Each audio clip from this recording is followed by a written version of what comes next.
to the DolphinsTalk.com podcast, the most listened to daily Miami Dolphins podcast on the internet. Miami's got the Dolphins, the greatest of all. Come on, Dolphins fans. Time to fins up. We're in the air, we're on the ground, we're always in control. And when you say Miami, you're talking Super Bowl. Cause we're the Miami Dolphins, Miami Dolphins, Miami Dolphins number one. Miami Dolphins, Miami Dolphins, Miami Dolphins number one.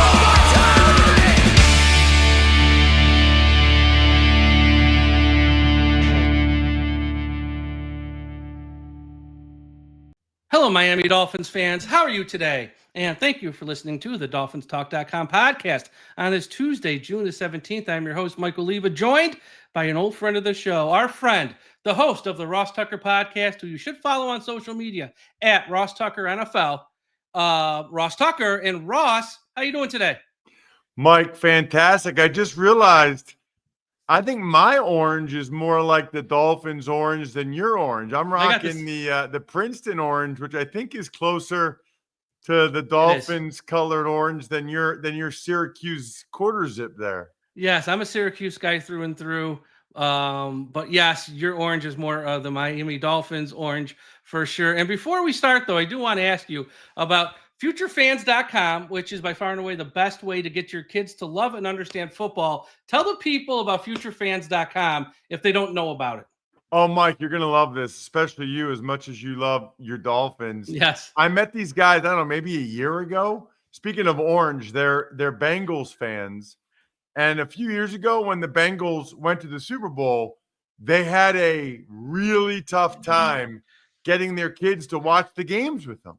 You know, I think most people have probably experienced this if you got kids between like 4 and 10, you know, certainly nieces, nephews, grandkids, whatever.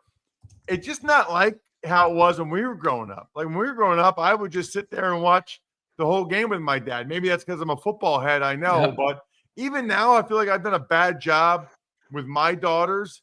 I took them to the Super Bowl because I do some work for the Eagles, so they're Eagles fans. And man, just by the questions they were asking me, Mike, they do not know as much about the game as they should. Now, maybe that's because I'm away every weekend broadcasting games, but these guys have cracked the code. I give them a lot of credit. Futurefans.com. They realize there's two things that little kids like. They like when their parents read a story to them, and they like playing games. So they combine those two things to teach a kid how to understand football without him even knowing that's what they're doing, right? You read this book, and then you have an activity box where you win a prize. If you can get, you know, if you try to throw a beanbag into a circle, right? If you get it in there, Mike, you get a new set of opportunities, right? So it's like how to teach the down. So I encourage anyone, to me, it's like giving yourself a gift. I think it's $60, but if you go to futurefans.com, you can get a 20% discount. For $60, if you can get your kid to sit there and watch every Dolphins game with you, think about that. I mean, that would be absolutely invaluable. That's like priceless. I think the one guy, his kid said to him, "I'll watch the Bengals with you next year, Daddy." He's like, no, you don't understand. Like, we're the Bengals. We never make it this far. You have to sit down now. So think about that. Think about they were that frustrated that they started a whole business called futurefans.com to try to have their kids actually watch the game with them. And it works. I've talked to like a dozen people now. It works. That's awesome. Yeah, that's a really cool idea. And yeah, check them out at futurefans.com. All right, let's talk about our Dolphins here. Much like the Bengals, not a lot of success, or it's a little bit on and off some years. And I want to start at quarterback, but not with Tua, because he's going into year 6. I think we kind of know who he is at this point, and we know who he is and we know who he isn't. Backup quarterback has been a big issue in Miami for years, though, because of the games he does miss Tua. This year, they signed Zach Wilson, and they drafted Quinn Ewers in round 7. Do you think signing Zach Wilson was the right move, or should they have gone with someone a little bit more proven, maybe, who's got more experience? Zach has played, but hasn't been much success on the field. So what are your thoughts on how they've reshaped their quarterback room behind Tua? It's a really, really good question and point. You know, I think McDaniel is enamored with Zach Wilson's physical ability. And he's been through a lot of adversity now, right? So he's been there, he's done that. Now he's got some pelts on the wall. He's been in the league for a while. I think McDaniel thinks, hey, in my system, if he has to go out there and play, he'll really play well. I think an argument could be made to have had a more veteran presence, right? A guy that has more starts, more success. I wonder, they both went there because I think they have a chance at the starting job. But you think about Cleveland and Joe Flacco or Kenny Pickett. I think Mike McDaniel would probably tell you he thinks Zach Wilson's better than those guys. But it does subject them to a lot of criticism. Mike, if Tua goes down again and Zach goes in and does not play well, yet again, Dolphins fans and the media are going to say, why would you not get a guy that's had more proven success than this? Because there are guys out there, we see it all the time, that they start a couple games, they go out there, they play pretty well, their team wins, or they give them a winning opportunity. And I always joke with those backup quarterbacks, that buys you like 3 years. You go out there, you start a couple games. They obviously felt comfortable with Skylar Thompson last year. That did not work out, right? And so I don't know if I'm going to blame them for that or not, because Skylar had been there for, some time. He had some success. So I understood why they thought Skylar would be able to come in and play well. It just didn't happen. Yeah, because I know the name a lot of people thought that was sort of tied to Miami this offseason was Marcus Mariota, because he's close with their starter. He went to the same high school as Tua, even though he wasn't there at the same time, obviously. So people thought he was going to come here and that would be the guy. But then they did this thing with Zach Wilson. Like, oh, okay, that's an interesting way. Because as much we heard a lot of positives about him last year with the Broncos, he never got on the field with the Broncos. All the positive things where he shows up every day in practice, he works hard, he looks good. Sean Payton loved him, but we never saw anything on the field. So that's And you know what? And here's how I feel about that. And this is more for that position, Mike, than any other position. In practice, quarterbacks can't get hit. You're not allowed to touch them. It changes the entire dynamic when you are subjected to contact. There's plenty of quarterbacks. I mean, they used to tell me Rob Johnson was like the best practice quarterback you've ever seen. And then when you get out there and they can actually come at you and get you, it just changes the dynamic a little bit. Sure, there's no question. They are giving him $6 million, which is a pretty healthy amount. Mariota would have been $8 million. I'll say this: a couple years ago, Mariota was the backup for the Eagles in Philly. He was bad. I mean, he was not good. And in the preseason or when he got a chance, I saw a recent listing by a beat writer that has Mariota as the worst backup the Eagles have had in 10 years. So, and yet he goes to the Commanders last year and did some good things. So who knows, man? Yeah, I know. It's one of those things you don't really know. Tyreek Hill, obviously on the field, future Hall of Famer, dynamic player. Off the field, always in the news for stuff that just seems like it's not good. Week 18 last year, quit in the middle of the game. I want out of here. No, I don't want out of here. Talks it back. The whole thing, and there's been a lot of talk this offseason about the Miami Dolphins culture, trying to fix the culture. When you play, did you ever play with someone who was, making headlines off the field, was a great player, but making headlines off the field? How does that affect the locker room? And how do the guys around him, because I would think you would know, that's got to affect the whole team on some level. When someone that good is just, their name's always making headlines. Well, what I think is interesting about that actually is, in my experience, people care a lot more about what the guys do when they're in the building, right? And that's the part I don't know, Mike. I see all these guys like Bradley Chubb talking about culture. I've seen reports and I've actually spoken with people and heard whispers of guys late for meetings, not showing up for stuff. That would bother me a lot more than anything off the field, and this might sound super selfish, but if a guy gets arrested for having a gun that's not registered or whatever, I'm just making this up, right? Whatever. Yeah. That does not affect my life. If a guy is late for meetings or doesn't know what he's doing or isn't performing to the best of his ability, that does affect my life. And that does bother me, right? So I've had guys that had issues off the field. Nobody really cared about it because when they were inside the building, they were all in, great teammates. I've had the opposite. Guys that are great off the field, but in the building, whether they're late or they don't play with an injury or whatever, that is much worse. So that would be a question where you'd have to get to the bottom of it.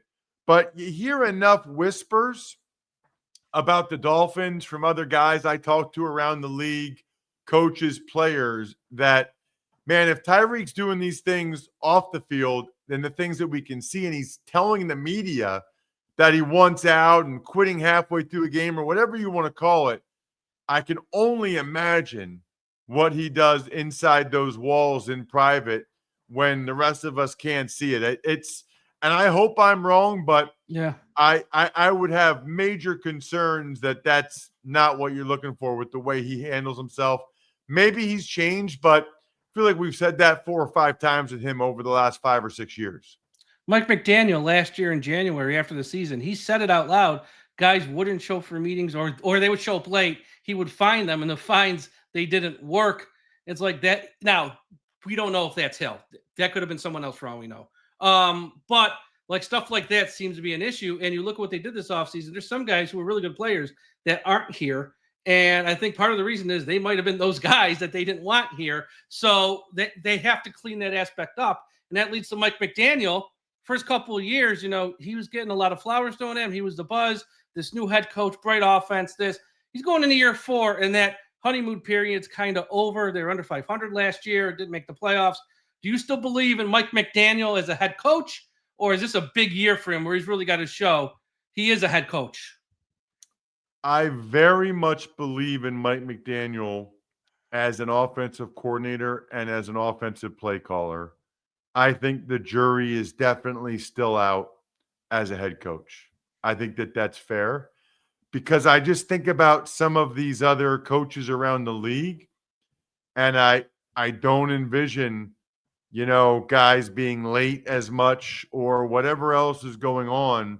I have a tough time seeing that happen with some of these other coaches. So I don't know if it's because he's young or not a big guy or just doesn't have a commanding presence. I guess you're telling me I didn't see that quote where he said we're finding guys, it doesn't matter. I would keep finding them the max. They would lose playing time, and at that point, if those things aren't still working, then you have the wrong guys. And that's on you. It's interesting. It almost felt like they gave Tyreek Hill and Jalen Ramsey new contracts last year to try to keep them happy. They did. You nailed it. And guess what? They still weren't happy. So I think that's a very painful lesson to learn that, these guys that are malcontents, just because you pay them, that might buy them off for a few weeks, but then on some level, that just empowers them more. Yeah, and the whole thing with Vic Fangio, as you know, he leaves Miami. Everyone's got their reason why he left. Whatever, who knows the truth? But remember, all the Dolphins were so happy he was gone. He was the worst ever, huh? Ross, I wasn't one of those people. I was like, what are we doing? He's the best assistant coach we've had probably since the Jimmy Johnson era, and Wanstead was our coordinator. He was that good of an assistant coach. Like, why are we just running this? Whatever. He's gone. Then he goes and wins a Super Bowl with the Eagles. And the players. Best defense in the NFL, Best defense in the NFL. And the players who were celebrating when Vic was gone, running to social media, putting up memes and stuff, the passive-aggressive stuff, they're all gone. So now, not only is Vic gone, who we probably should have held on to, but so are the players who probably ran him out of town. It's like, that's the stuff that drives someone like me nuts. Who were those guys? It was Javon Holland. Javon Holland was one. The other one was Trill Williams, who wasn't even on the team. He was on the team the year before. He wasn't even on the team, but I guess he heard stuff. And also Storm Duck, I think, was one of them. Cam Smith, not Storm Duck. I don't want to say his name. Who's been miss of a second round pick. But yeah, there was like 3 or 4. Those are the ones I remember. And of course, after that didn't have nothing to do with Vic. You put it up 5 minutes after he's gone. Come on, don't treat us like idiots, Yeah. So there's that approach, but that's the stuff that needs to be cleaned up. We will see if they will. Offensive line, you're an offensive lineman when you played. The Miami Dolphins in second round took Jonas Anavea out of Arizona. He's going to be expected to start this year on their offensive line as they try to fix it. For an offensive lineman, how big is the transition from college to the NFL to start right away? Because that's what he's going to be asked to do. You would know. Well, so I think it depends a little bit on, what position you're playing, who the guys are next to you. And I've seen, Mike, there's a wide range. I mean, there are guys, even at the start of his second year, Jason Peters was still not ready to start in the NFL. Ends up, he'll be a first ballot Hall of Famer. Then there are other guys that pretty much right away, they look like they're good to go and that they can play. I don't know enough about Savanea to know which category he falls into. But obviously, the Dolphins really liked him. They pretty clearly wanted to get some power up front, with him at right guard. I really think it's a positive that he played. I think he got time at both tackles. Did he get time at guards? He played all 4 spots.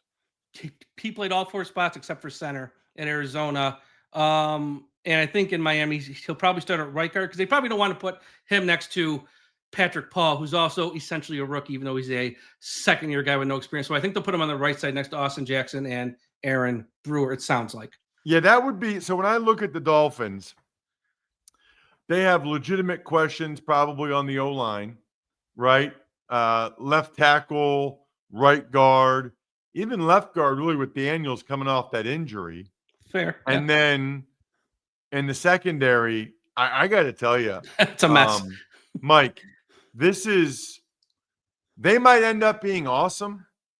I won't pretend to be a secondary expert, but with them likely to trade Jalen Ramsey, I mean, they said they're gonna. It will happen, yeah. Yeah, you can look at their secondary right now. I think you'd probably be hard-pressed to find on paper one that's worse in the league.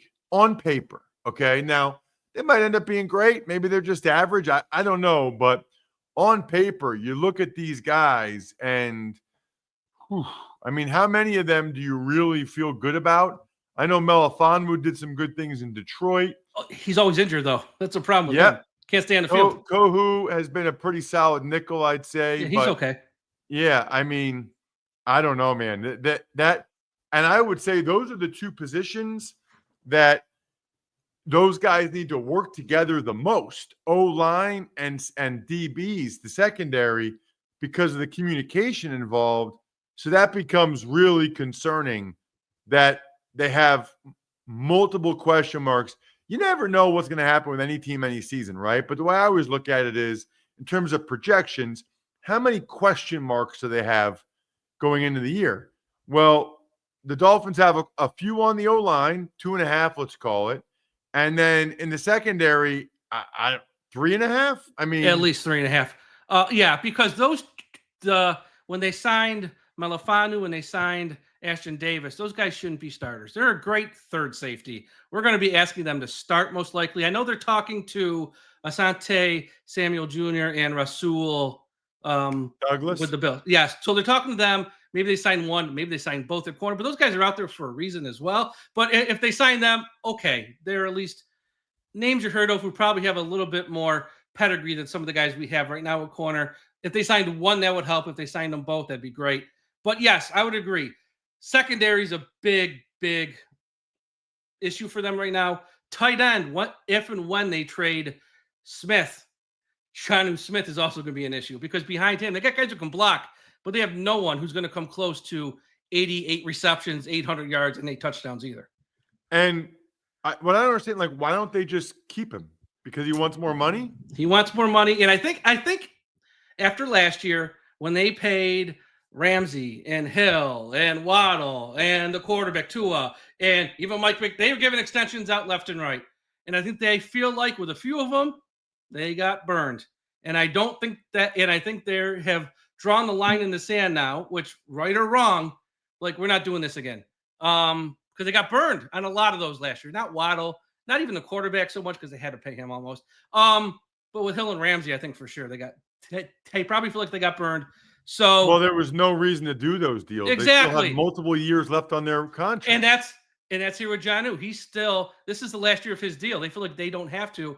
But if he's going to come here, and I don't know what's going on behind the scenes, so I don't want to even put his name. But if it's not going to be a healthy locker room, if he's not happy, but you know what? He signed the deal. I don't know. It's weird. It's the Dolphins. That's all I can say. Well, he was very helpful for them last year. Yeah, he was. That's for sure. And you're right.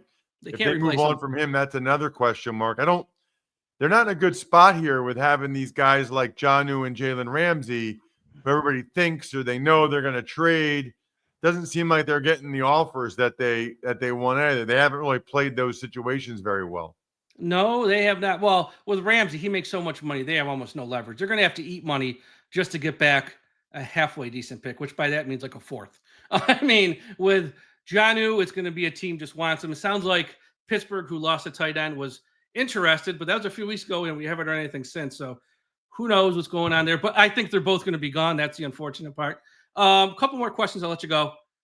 AFC East. We all know about the Bills. They're far and ahead. They're the class of the division. Everything there. Jets, Pats, and Fins. Which one do you think is in store this year to maybe capture that second spot? Jets, new head coach, a little bit of a transition for them. Miami's got some talent, obviously, but they still have like some holes, like we said. The Patriots, up and coming, new head coach. How do you see that shaking out?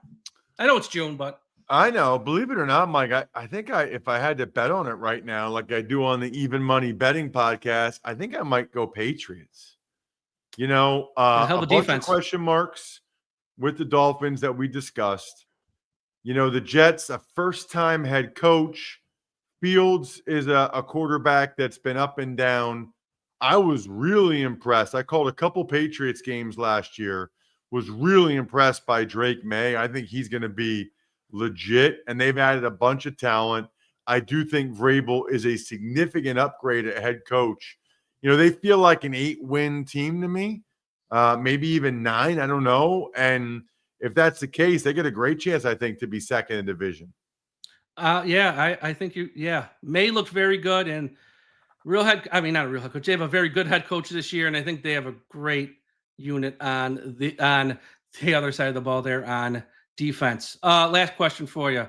Obviously, everyone loves when you put up the spreads of the press boxes at each of the games you call. So which one in your time, which one has surprised you the most in a positive way? Like, I didn't expect this type of spread at this place, and this one really surprised you the most. And which one sort of like a little bit of a letdown? I was expecting more from this team. A little bit of a letdown. Well, in a positive way, I would say the Tampa Bay Buccaneers. I was not expecting when I went down there. They go all out. I mean, they've got like multiple carving stations, multiple hot entrees. And then the key, Mike, is at halftime, they have Bananas Foster ice cream with the bananas. And I realized, did a playoff game a couple years ago there when Brady was there. I realized that there's no like restrictions. I went back in line 4 times and just kept getting more Bananas Foster ice cream. It was delicious. So the Bucs are a top 5 team from a press box food spread, and you probably would not expect that. In terms of ones that disappoint you the other way, a couple that jump out to me would be the Jets are not real good. That's New York City. They should have great food up there. Well, and neither are the Dolphins, to be honest. I know. We've had that conversation. Do you go to the games, Mike? Or do you watch on TV? Yes. No, I'm in the press box once or twice here, not every game. I would agree. I've never come away from the Dolphins being impressed by their press box food. And it's just like I see these NFLPA reports where they get number 1 across the board and everything. It's true. And yet the press box foods probably bottom 10 in the NFL. I mean, they don't care, but maybe No, it's they bottom 5. So Yeah. I don't know. I just would think with the stadium upgrades and with all the stuff you hear about, the new facility and all that stuff, Dolphins related, you would think the press box food would be a little bit more impressive. Yeah, I would tend to agree. I mean, you've been in far more than me, so you would know the differences. I haven't been in all that many, but the one in Miami, a little bit of a letdown, I will admit. But the Jets one's surprising because that is New York City, some of the finest food in the world, really, with all different varieties. You think the Jets would kind of leverage that in some way and have some quality stuff. So that one's a little surprising, actually. Yeah, I mean, I think they just used like a food catering company in North Jersey and just whatever they got, they got. They're not. That's why I love the stadiums where they have something from that town, and it's like, Yes. Little, yeah, that's some like these people. You should be doing it for the away writers, and it should be something exciting for them.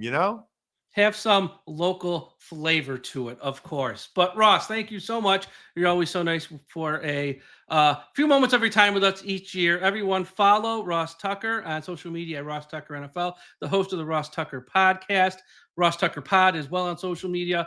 Futurefans.com. Check that out if you have kids. It's a great way to love and understand football. Ross, we've known you for many years. Thank you so much. Look forward to you on CBS this year as well. You might have some games with the Dolphins this year, I'm guessing, as well. I hope so. Yeah, that Raiders game last year was fun. I enjoyed it. Nice win for your club. So would love to do a couple more Dolphins games this year.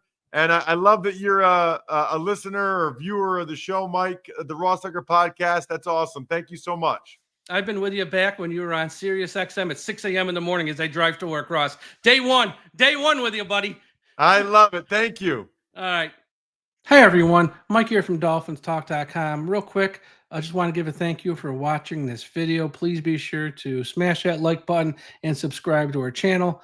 Also, just want to say thank you for all the support you provide us here at DolphinsTalk.com and have over the many years. We thank you. Thank you. Thank you. It's much appreciated. Without you, there would be no us. I know there are so many other podcast options out there these days, whether it's true crime, the NBA, Major League Baseball, news, politics, and of course, other Miami Dolphins podcasts as well. We really do appreciate you taking a few minutes out of your day, each and every day, to watch our stuff here at DolphinsTalk.com. Also, if you like this show and want more content from us, please be sure to sign up for Dolphins Talk Extra. Go to patreon.com/Dolphins Talk. We have a private message board where you can interact with only extra members and ourselves here, the staff at the website. We have extra podcasts about the Dolphins and also extra podcasts not about the Miami Dolphins. And we give away a ton of prizes. We have a ton of contests that are exclusive to Dolphins Talk Extra members. We give away autographs,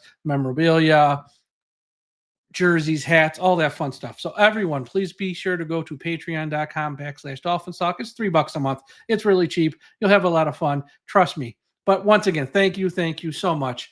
Everyone have a great day.